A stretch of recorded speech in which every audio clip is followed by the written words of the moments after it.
Hello, everyone, and welcome to Out of Nowhere. Well, my guest today is Brad Olson.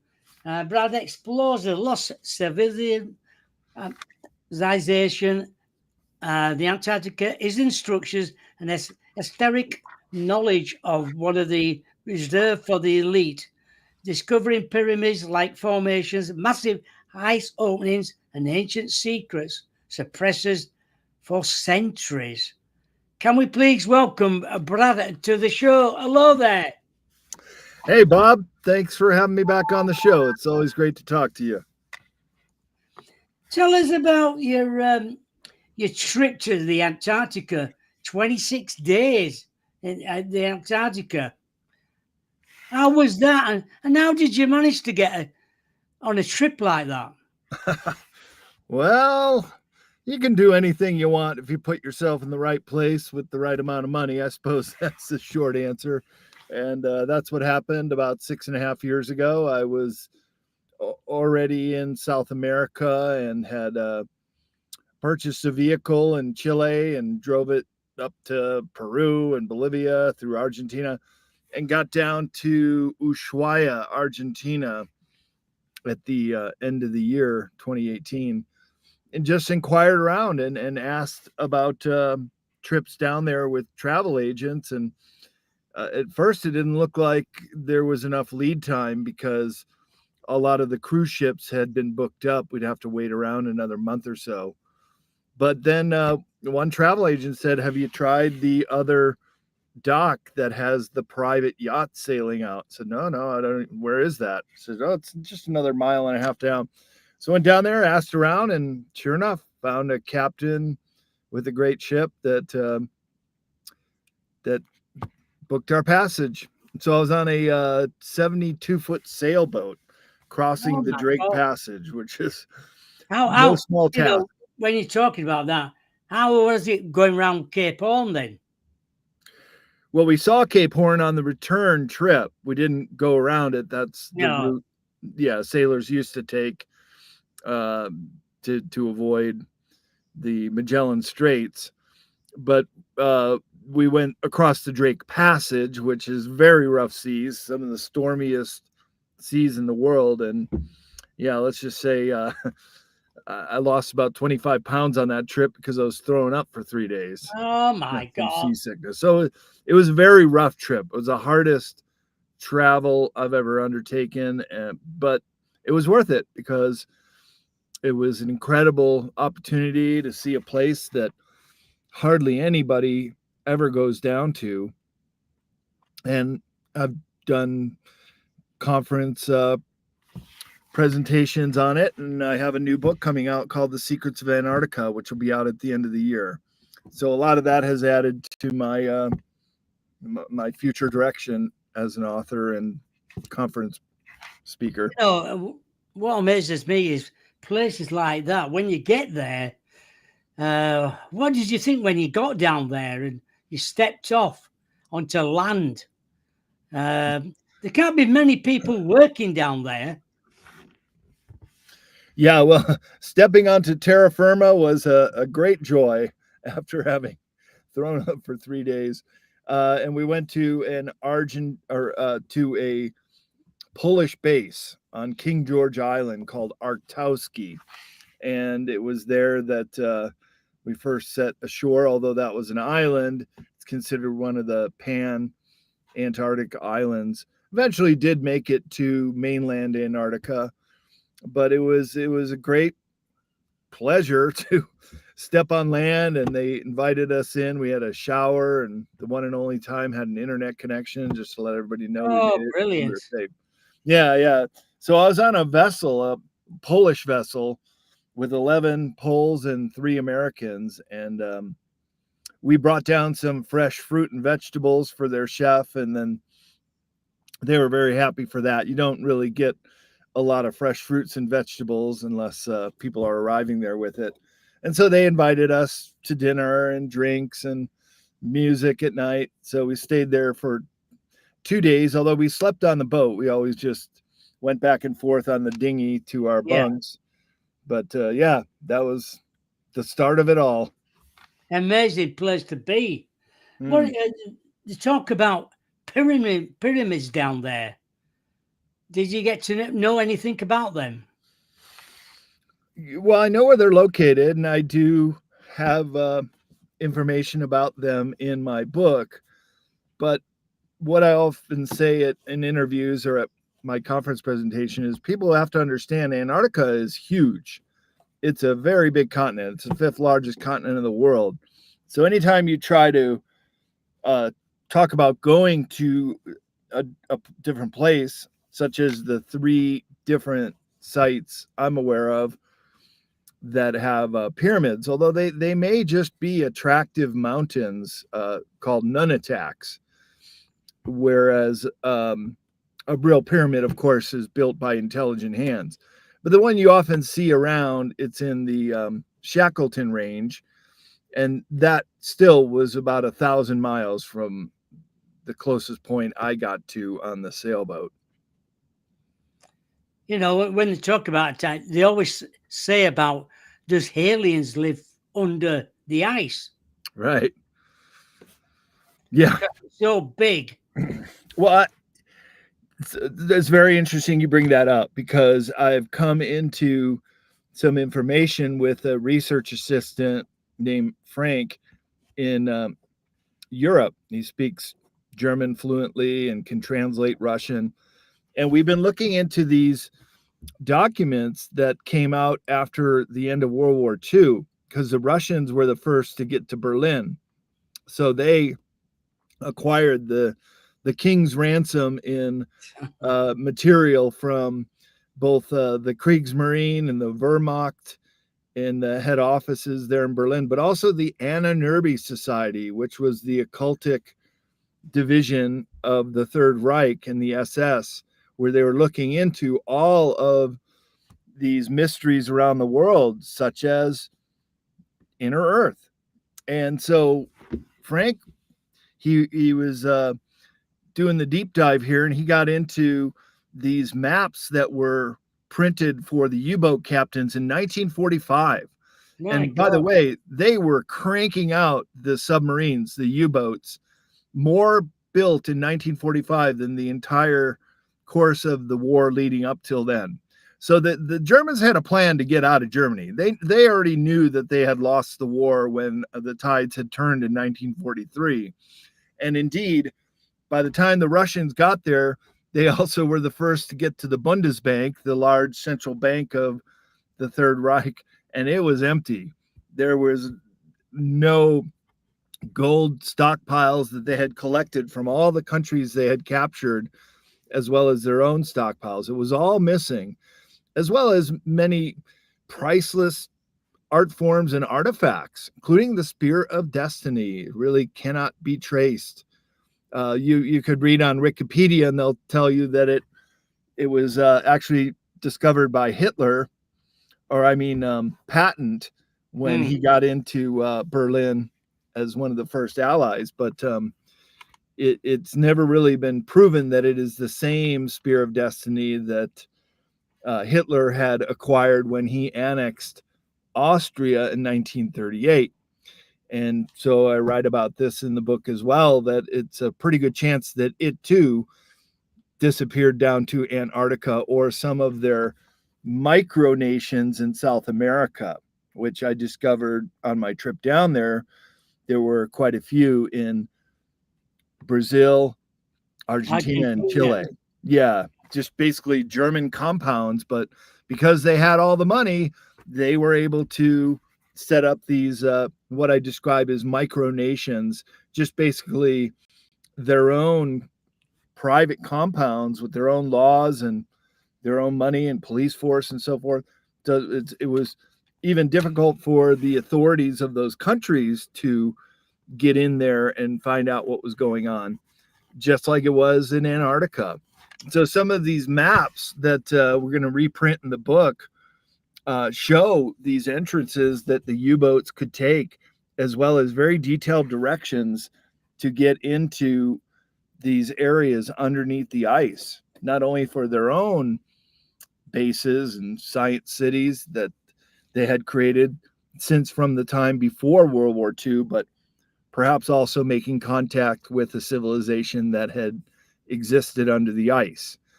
And that is also evident in the diary published by Admiral Byrd's son after his death, because Admiral Byrd was basically given a gag order and couldn't speak about it. Tried to in kind of veiled terms. And then after he went down there for the fifth and final time in another operation called Deep Freeze, he died less than a year later, even though he was in perfect physical health, was not that old. But he started to do some interviews where he would use cryptic language, such as going beyond the poles in the Longines Watch interview. And so I think that might have been enough for this deep state to just say, okay, we got to silence this guy. And unfortunately, we lost a great American hero. But his son found the diary, or was tasked with publishing it, and then it came out some years after his death. Because during the war, there were a lot of German scientists wanted to, well, actually, when the war ended, they wanted to come and work for the US, but they were definitely trying to build UFOs in them states before, during the war. And definitely they talked about Hitler going to Argentina, escaping to go down there at one period in time to set bases up down there. Yeah, that's right. And Martin Bormann, the money man, also kept popping up all over South America in the 1950s. And he was tried in absentia in Nuremberg, found guilty and sentenced to death if they could ever catch him, but they never caught him. Nor did they catch Hitler, who, I also show quite a bit of evidence that he faked his own death and escaped down to South America, where there were safe houses all over the place. And he probably even visited the Antarctic bases as well. Yeah. They talk about, I'll tell you what's fascinating about Antarctica. Fly zones. You can't fly over, can you? So there are no fly zones, but you can fly to the South Pole, for example. You can fly to other outward bases. I know this because I've been talking to an adventure travel group that can book trips to Antarctica, custom trips. It's not true that you can't go there. I see this sometimes with flat earth videos saying that this is the proof that, but you can. And I'm living proof that I took a trip down there and we were basically on our own. We could just put her on our dinghy and go to an island or visit a penguin colony, whatever we wanted to do. So it's really not true that you're not allowed to go there, because I did. Did you manage to speak to anybody down there about UFOs or anything like that, or anything unusual? Well, yeah, I did. And I'm glad you brought that up, because I think I'm the only researcher in this field that has gone down there with the expressed purpose and interest in asking these questions. And we went to 6 different bases run by 6 different countries. So it was the Polish base, a Chilean base, an Argentinian base, Ukrainian base, the American base, and let's see, what was the 6th? The British base, Port Lockroy, which was a spy station during World War II, spying on the Nazis down there. And it's now a museum. Really fascinating to tour that facility. And a lot of cruise ships go down there. You can actually mail a letter, southernmost point in the world, and send a postcard home. But it was all set up as a spy station. And you don't really read too much about that in the literature in the base, that it was just a weather station. I'm sure it had different functions, but ostensibly it was specifically to spy on the Nazis. And that led to the confrontation in Operation High Jump. Just in the very next season, the next Antarctic summer, that the U.S. could put together an armada of ship as quickly as they could, because they had gotten the intel from the Brits in Operation Tamerlane that they had evacuated quite a few personnel, as well as a lot of high tech equipment, and were setting up shop in New Schwabenland.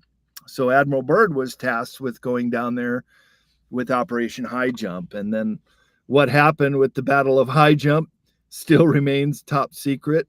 You can't even get a Freedom of Information Act on the Operation High Jump, what really happened down there. But what is known is that that mission was cut off 2 months into the 6 months they were going to stay there. And they just hastily led a retreat and got out of there as soon as they could, because they were confronted with the craft that came up out of the ocean, dish-shaped craft. It still remains to be seen if those were reptilian or some kind of malevolent ET craft, or if the Nazis had backward engineered their technology to that point in early 1947 to not only fly UFO craft, but have the ability to come up out of the ocean. And so that was the Battle of High Jump shortly before the whole mission was called off. And that the, that it was over in 20 minutes, and it was very one-sided. Yeah, there's a question from, I think, from Steph there. When you talk about the firmament, heavenly waters, i.e. a celestial barrier, I think it could be referring our oceans and seas, therefore a block in the inner earth. Yeah, great question, Steph. The firmament is a reference in the Bible. That is basically a time when people believed the world was flat and the stars were just holes in the firmament. I think we know better now that there is a universe out there. But as far as the earth, the ocean, and the seas, yeah, they are. We live on an ocean planet. It's covered 71% of with water. And certainly those oceans can be barriers, but they can also be avenues for travel that they would be available to entry into these inner earth realms. And this is what we found with these maps that came out of Germany at the very end of World War II. They were all supposed to be given to the next group of U-boat captains, and the war ended before they could be delivered, and then they fell into Soviet hands. They actually lasted throughout the Cold War as very top secret. But at the end of the Cold War era, so this is 1990, 1991, you could show up in Moscow with a suitcase of hard currency or, say, gold, and people would go into the Kremlin and come out with whatever you wanted. You could get alien autopsy videos or crashed UFO videos, which now have all made their way to the internet. But you could also get information about Antarctica, including some of these previously top secret documents that then got leaked out and sold to the highest bidder in some cases. And now they're starting to reach the light of day with researchers like Frank, who was very kind and generous in sharing this information with me for my new book. So we're bringing forth some very cutting edge documents. In fact, just tomorrow on Journey to Truth, I'll be showing some of those maps, and people can see with their own eyes how intricate and detailed. And we know that the Germans are very, very accurate with everything that they talk about. So when they give the diving instructions for the U-boats, they do indeed tell you exactly how to get there.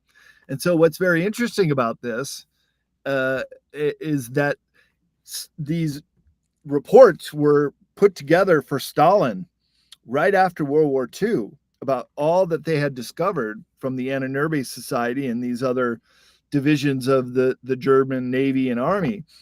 And Stalin ordered his submarines to follow that route under the ice. And so this is around the time of Operation High Jump. The Russians were down there too, but doing a different kind of mission. Theirs was an undersea mission to try to get into this hole under the ice and to go where the Germans said that they were going, to the lighthouse of Agartha, specifically said in these dive reports, this is where you're going to, and then to open packet 3 and you'll get instructions on how to deal with these people in the inner earth. And so the Russians tried to do it, and this is what's so interesting, Bob.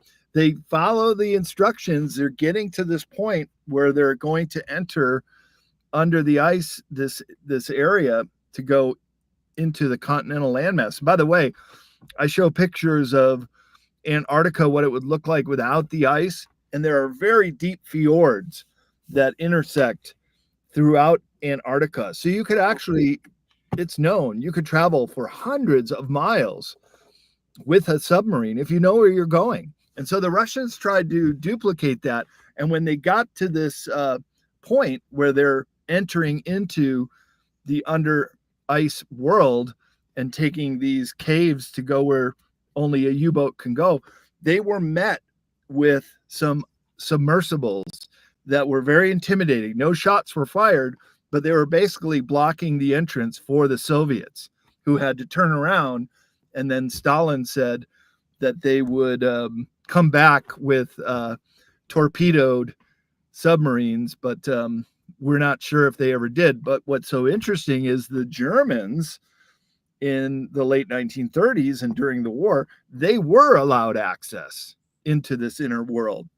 And so the other part of all this, and this is, again, this incredible research that Frank DeCommer has shared with me, is that right before the New Schwabenland expedition in 1938, 1939, for almost the whole decade in the 1930s, they were sending exploratory parties to Tibet to get into the inner earth there. Shambhala, Shangri-La, all these names we've heard for these inner earth civilizations. And so when the last Tibetan party came back in 1938, they immediately mounted an expedition to Antarctica. And so we think that they were privy or given information on how to access this inner earth civilization, which they named and called Agartha. And it's right there on their maps too, on this inner earth world.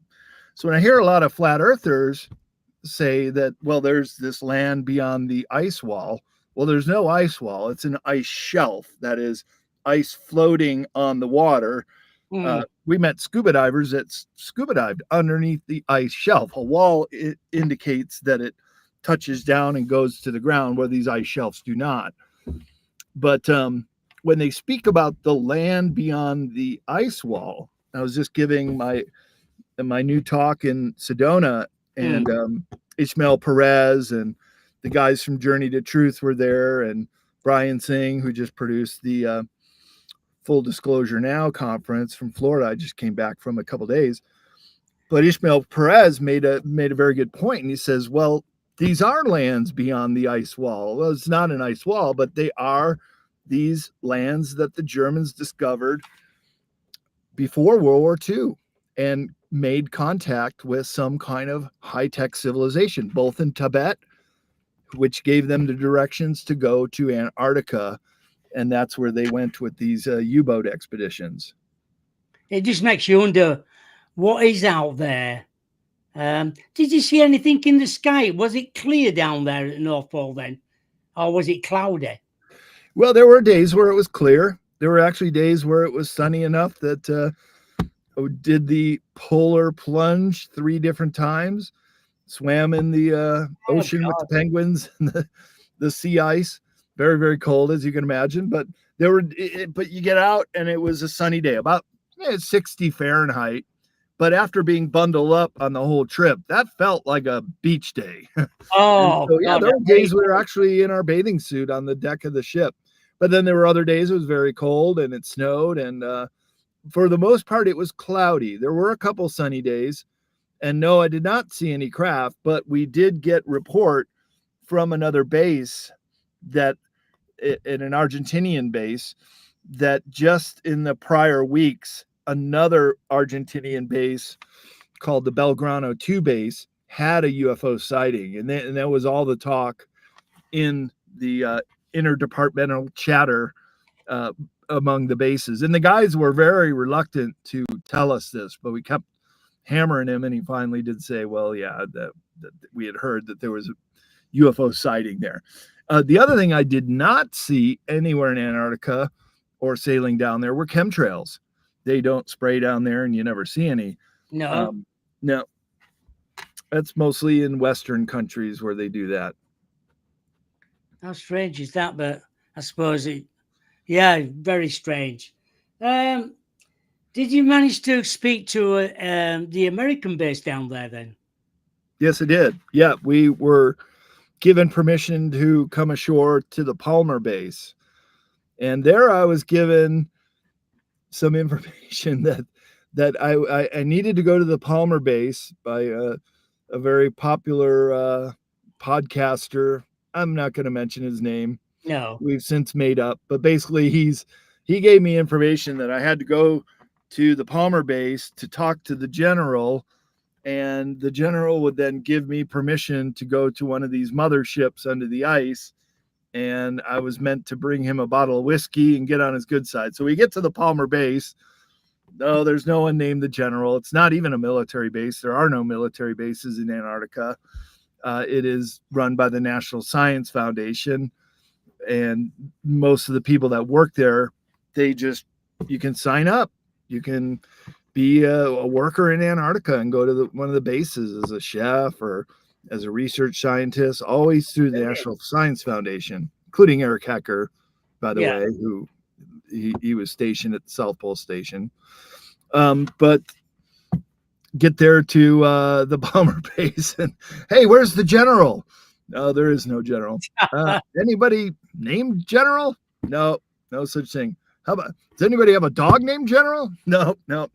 So that was kind of a wild goose chase. But for the most part, what we did find out down there, and my line of questioning was with everybody, is, do you know anything about these three motherships below the ice, which have been known since the 1970s and have the nickname Nina, Pinta, and Santa Maria?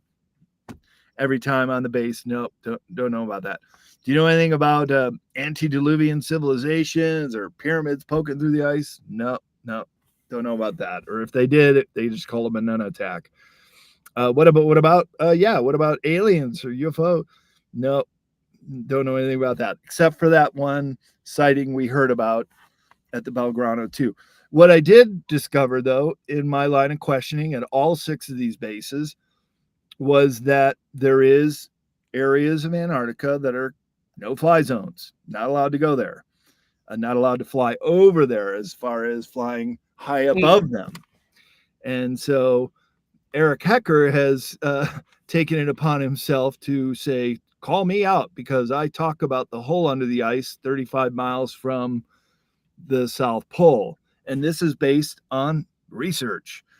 And he was even on Redacted calling me out, saying, Brad Olson says you can't fly over the poles. And here it is written on, it says you can land at the poles and you can fly, you can only fly in to land, but you cannot fly over at 35,000 feet. And so, but what plane is going to be flying from Ushuaia to South Africa or to New Zealand or Australia? There are no routes that go over there.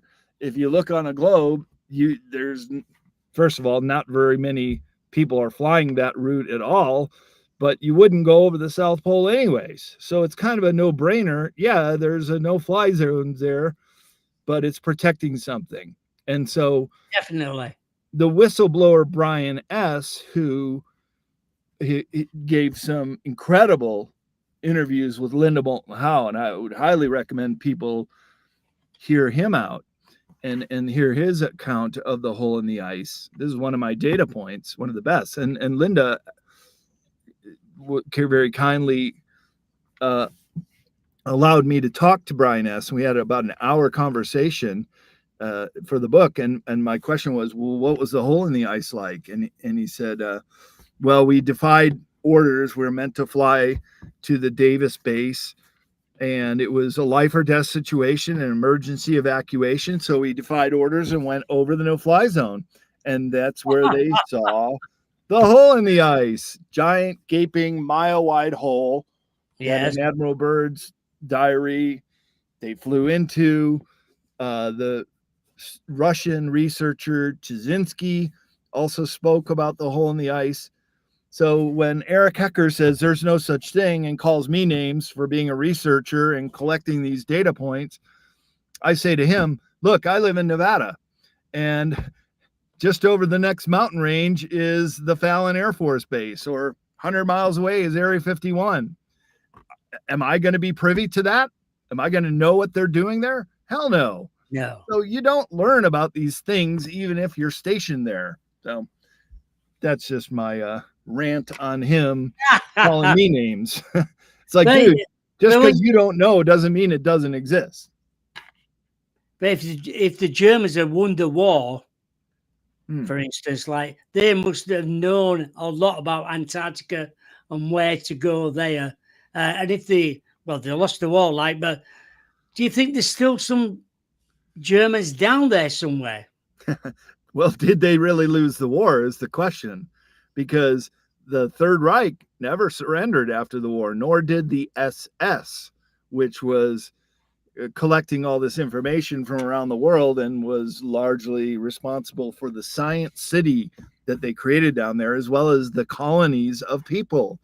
And it wasn't just Point 211, it's also called Base 211, that they set up during the first New Schwabenland expedition, but there was the New Berlin base, and that was the city, okay, a city that they set up or had merged with this inner Earth civilization. This is what Frank and I believe is what happened. The New Berlin base was actually the domain of the Ariani, as described by Admiral Byrd when he went to this very high-tech civilization. And in my research, I've also found that there was another colony called the Thule base. And this was, you can see some of the entrances where you could fly a plane or UFO craft into these entrances, which can be seen on Google Earth, which of course I reprint in my book to show everybody. And I believe that is the Thule base. So they actually had what I can determine at least 3 different locations. And yes, they've been down there the whole time. When I was going over the maps before my trip, I was looking at Cold War era maps when the Berlin Wall was still up from the early 1980s. And I couldn't believe it, Bob. There were West German bases in New Schwabenland, and they're still there to this day. They are. So look at, might be a question here. This is a real disclosure. Intel our true history for us to navigate the future of our planet. Brad is the number one expert on this truth. Let's have a look.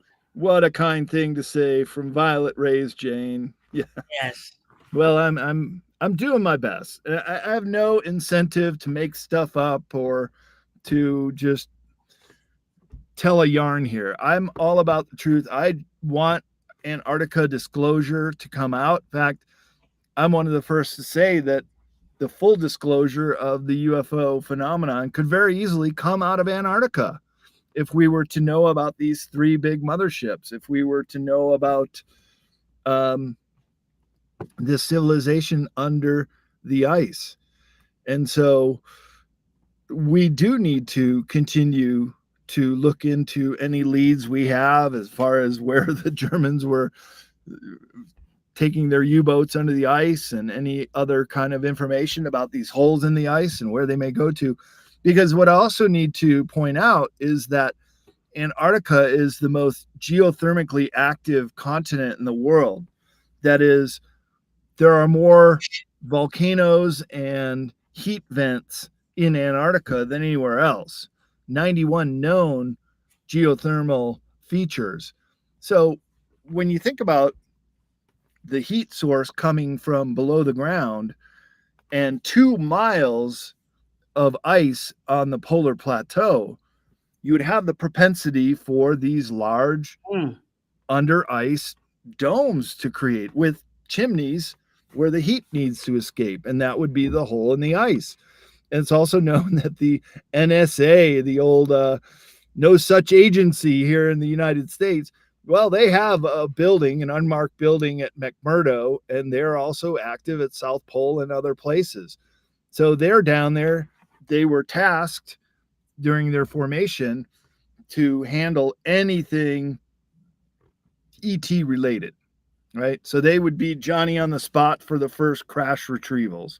The NSA was formed to acquire any extraterrestrial artifacts. Most of them get sent to Wright-Patterson Base in Ohio, as well as any crypto creatures, by the way. And that's where the Kandahar giant that was killed in the early part of the Afghanistan war was taken. And any alien bodies go to Wright-Pat, including the bodies from the Roswell crash. And so this is the ultimate top secret. This is cosmic top secret, the highest level you can have to be looking into anything extraterrestrial related. That's why the NSA is tasked to monitor and, if necessary, put out a fake story about what's going on, just like in the movie Close Encounters of the Third Kind, right?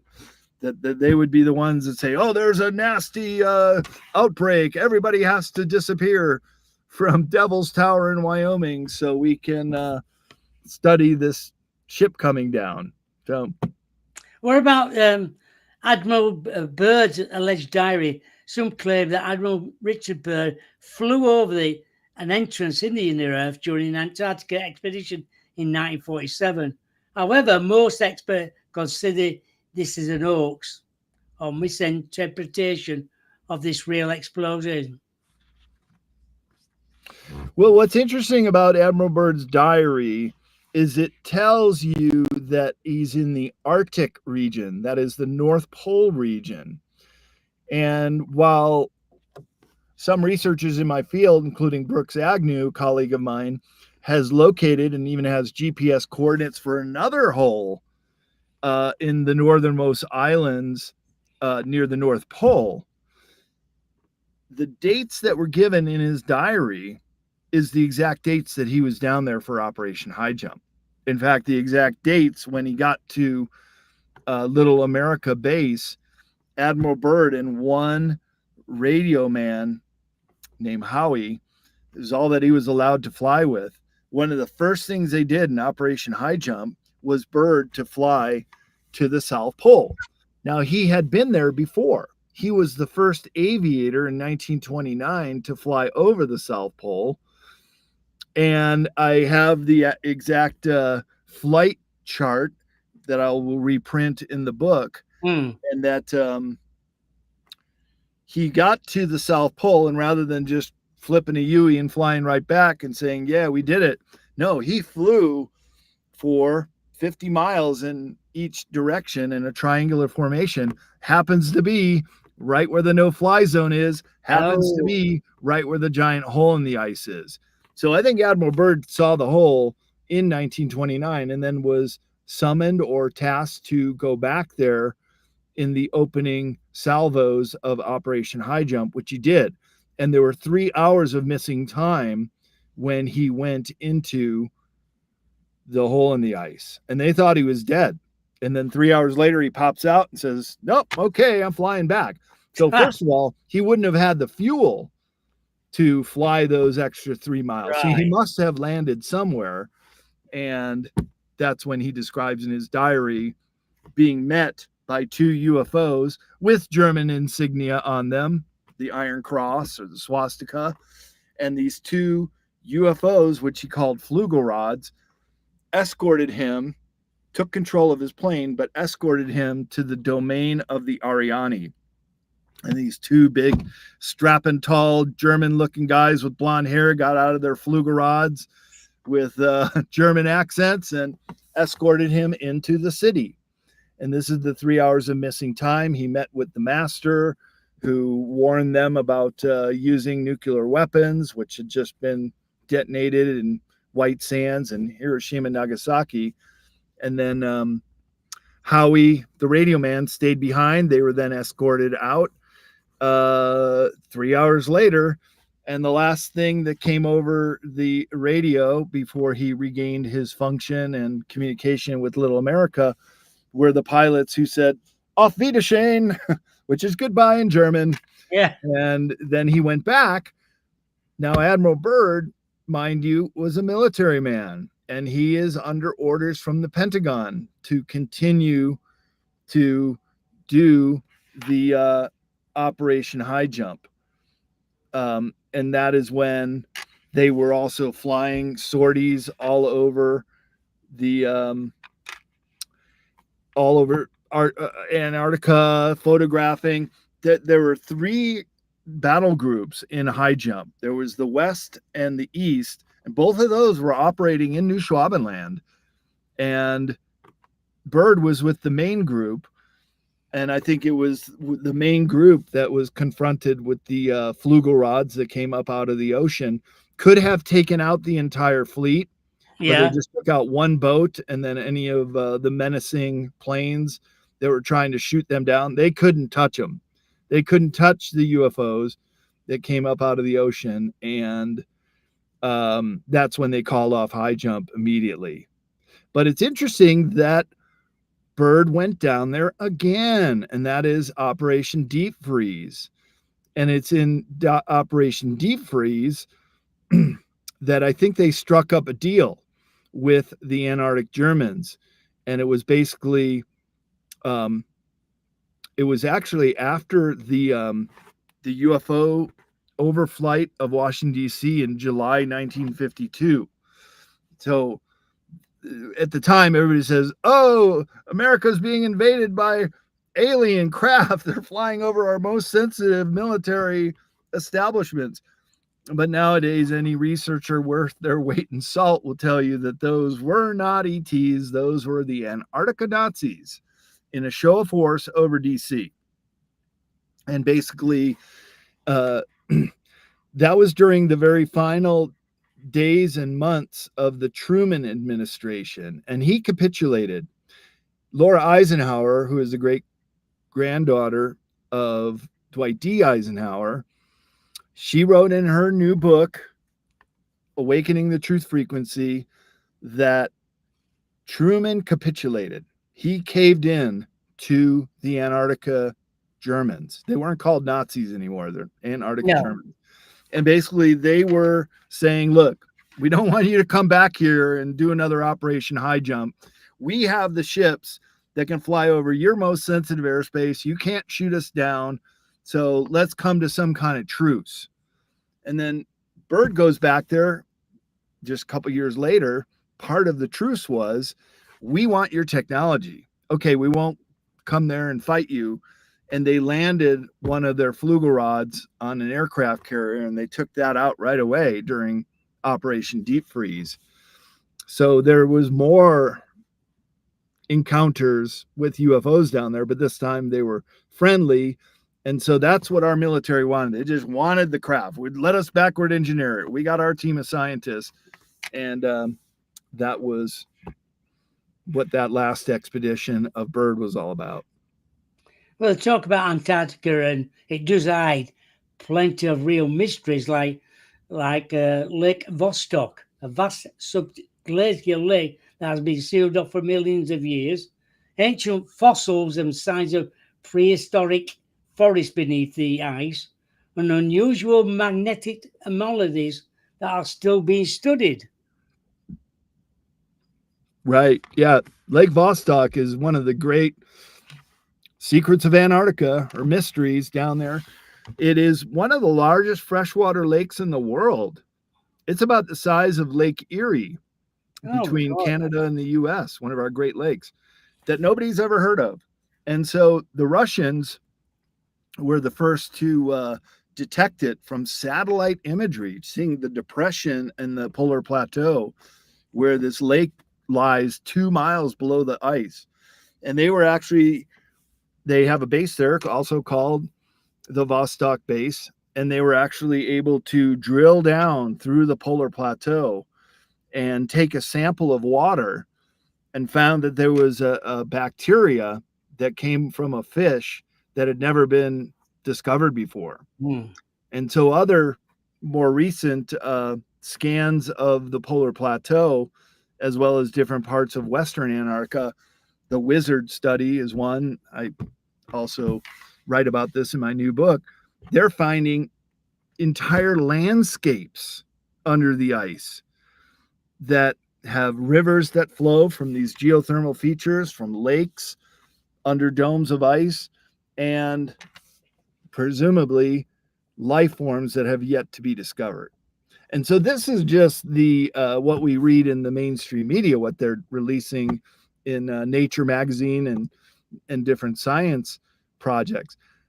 What really has been discovered down there will blow people's minds, that it is an entire ecosystem with megafauna and megaflora that have yet to be discovered. And this is what Admiral Byrd said he discovered down there. The first thing they saw when they flew into this hole in the ice was a whole green, verdant landscape.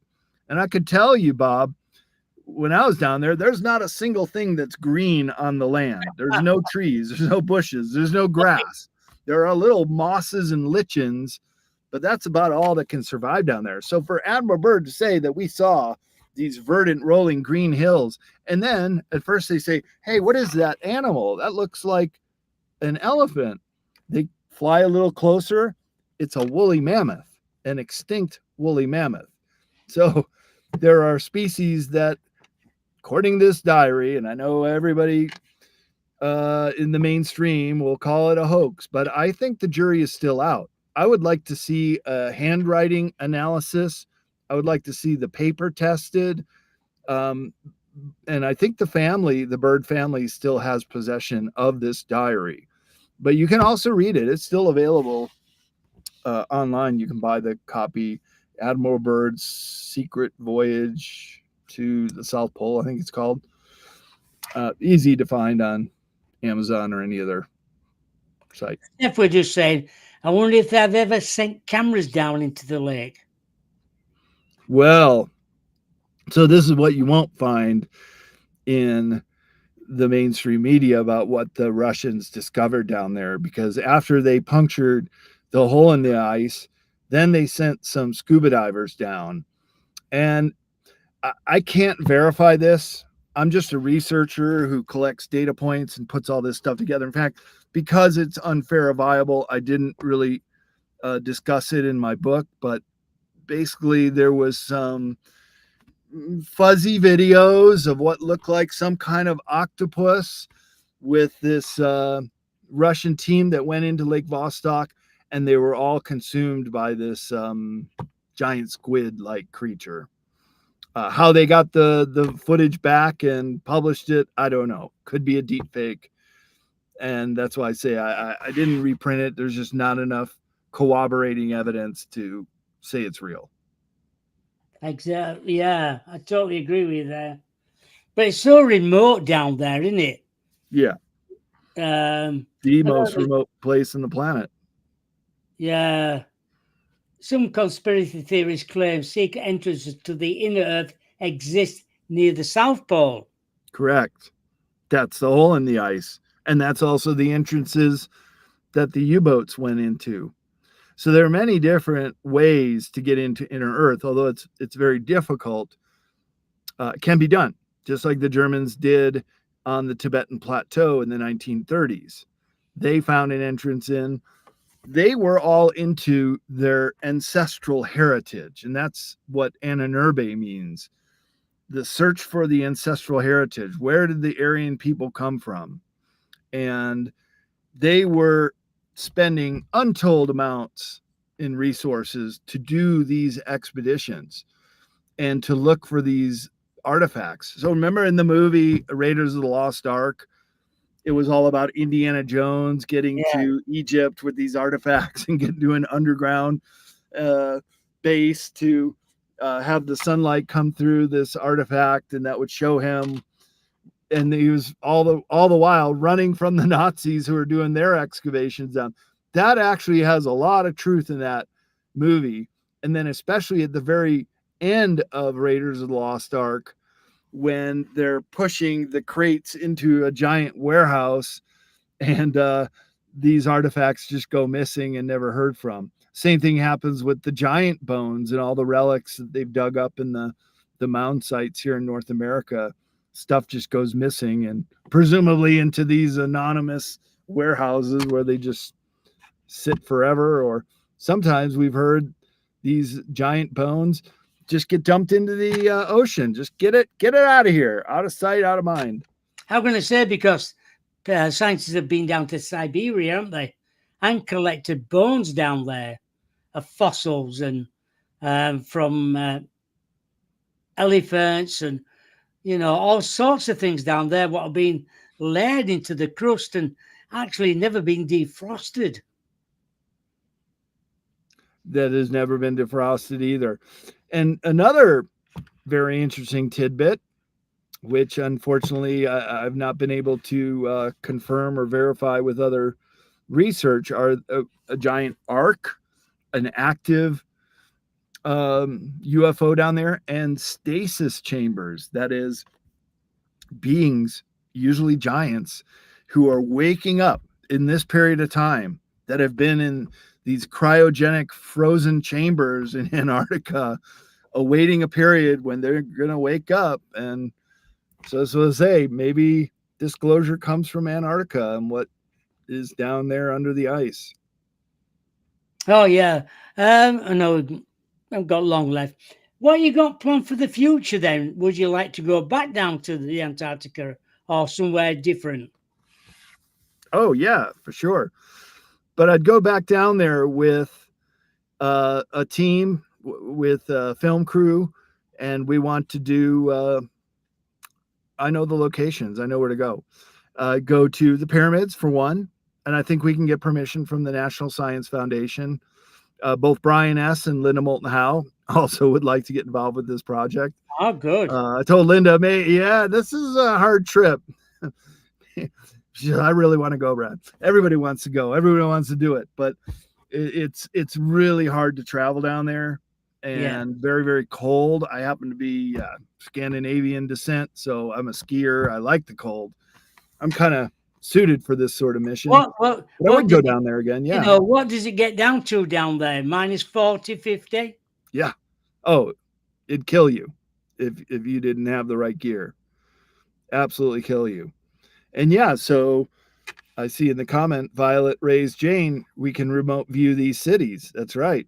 And we can look at it. And in fact, I've worked with remote viewers to take note of these sites, and the kind of information that comes back from remote viewers is what I've been saying. But there's still these unverified claims where we actually need some good corroborating evidence, some more data points as to the cities under there, what's happening in these cryogenic genetic cloning bases said to be down there, and how many Germans still live there. It was interesting, about 2 winters ago, and it's winter down there now when it's summer up here, that at the McMurdo base, when everybody is gone from a lot of these bases, and there's certainly no tourists down there, but all of a sudden all these German speaking men show up at McMurdo, and they're just like, get us out of here, get us out of here. Linda Moulton Howe had these reports, and also Dr. Michael Sala. So something went down there a couple of years ago. Maybe their bases are starting to get taken out, and there was just a big exchange of Germans trying to get out of there. And so it's all this stuff that happens down there that I've been privy to and have researched that lead me to believe that this is really the final frontier on planet Earth. And it's just like stepping into another world, going to another planet. It's so exotic down there because it's just completely frozen, covered 99% of the surface by ice. And the pack ice even extends for hundreds of miles off of Antarctica. So it's very difficult to get there, for one. So you think a barrier to entry? Yeah, there's a barrier to entry to get to Antarctica because it's so damn hard to get there. I was going to say, and what they say is something like 70% of the Earth is water. Yeah, that's right. And all the fresh water, well, a good majority of it is locked up in the ice caps of Antarctica, the biggest, Greenland, the second biggest, and the third biggest ice shelf in the world is Patagonia, southern South America. And I Oh my God. went to there as well. You won't think about that. Yeah. What's I below the know, ice? I I know keep asking. pilots just saying they Hmm. are frozen in the mountains and rocks reawakening, so the dragon laser lines rise to the plates are shifted. A more physical proof of our experience with them is en route. There's a lot of wisdom in that quote. A lot right there. Follow the ley lines. Look at where these mountain ranges are. And by the way, most of the mountain ranges in Antarctica, you're only seeing the top quarter of them. Most are locked below the ice. So that's another thing is the Germans went down there with their technology to bore into these mountains.